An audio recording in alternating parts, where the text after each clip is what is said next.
vis-a-vis de casa bunicilor mei, la Comoște, exista o moară părăsită. Fusese a cuiva, bineînțeles, și veniseră comuniștii, luaseră, aruncaseră pe stăpân în pușcărie, îl omorâseră, călcaseră în picioare, urinaseră pe el.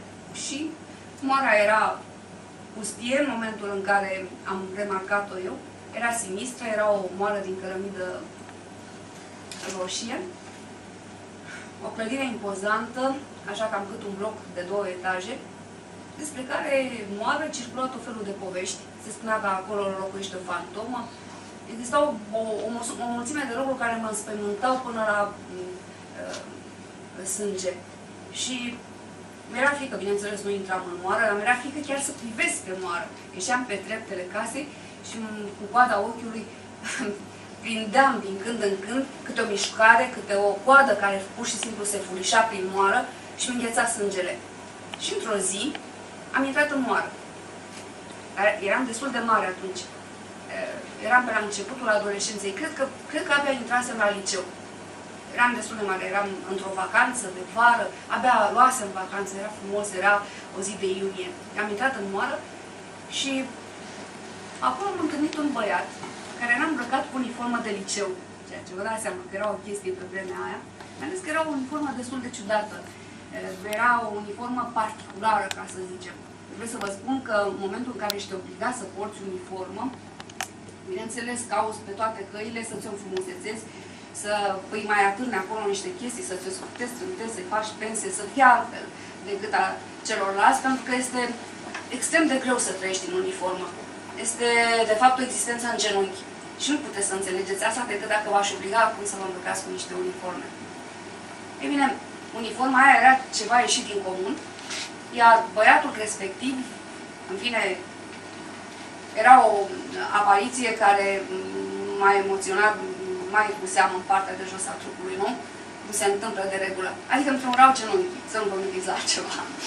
Dar după ce m-am obișnuit cu ideea, am intrat în conversație și băiatul respectiv mi-a spus cu aplomb și cu teatralitate că el este Dumnezeu. Vă dați seama.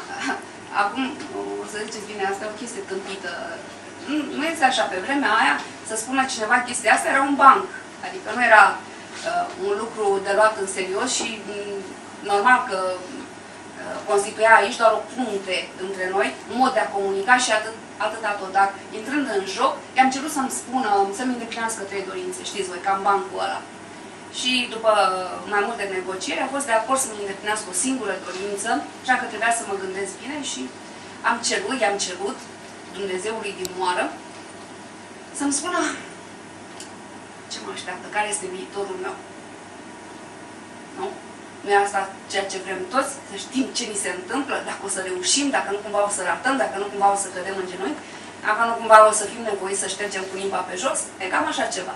Și atunci l-am întrebat dacă poate să-mi îndeplinească această mică dorință, iar băiatul în uniformă de liceu mi-a răspuns că în noaptea aia aveam să-mi visez toată viața viitoare. Îmi dați seama. Bineînțeles, după ce am ieșit din moară, am aflat cine era. Era cineva venit în vizită prin Comoșteni, nu era căzut din cer, ci pur și simplu era o persoană în carne și sânge. Dar, în noaptea aia, mi-am visat toată viața viitoare.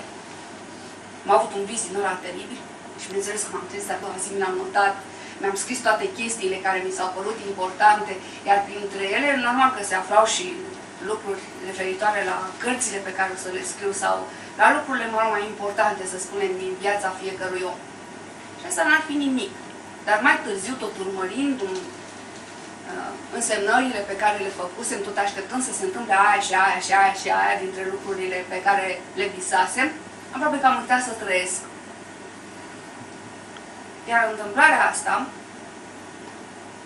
care cuprinde lucruri care mi s-au întâmplat sau nu din visul respectiv, de fapt reprezintă cheia existenței mele în raport cu existența celorlalți, pentru că există uneori fapte, emoții, întâmplări, vise, care îți distrug și îți fac praf și pachet întreaga viață, care te îndrumă pe un către o ușă pe care poate n-aveai de gând să o deschizi și, în plus de asta, există posibilitatea ca un om să-și canalizeze toată energia lui și are foarte multă energie un om în funcție de o întâmplare care l-a afectat la un moment dat al vieții lui într-un mod fatal.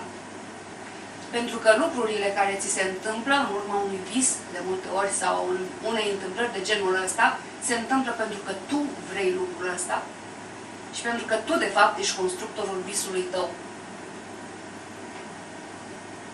Iar mie, lucrurile care mi s-au întâmplat din visul ăla, mi s-au întâmplat până când am vrut să mi se întâmple.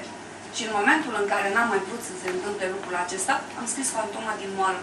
Adică m-am întors la momentul ăla, la momentul uniformelor dumnezeiești și am încercat să scriu un roman despre o ființă superficială, de aceea l-am împărțit în trei și știu că, mă rog, asta a distrus într-un fel coerența așteptată de cititorul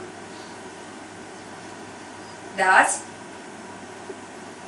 Am rupt în trei această coeziune și am creat povestea unei ființe superficiale, povestea colectivității care a fost atunci în uniforme și povestea celor care au lăsat să se întâmple așa ceva. Și, eliberându-mă de toate astea, mi-am putut scrie în sfârșit cel de-al patrulea roman.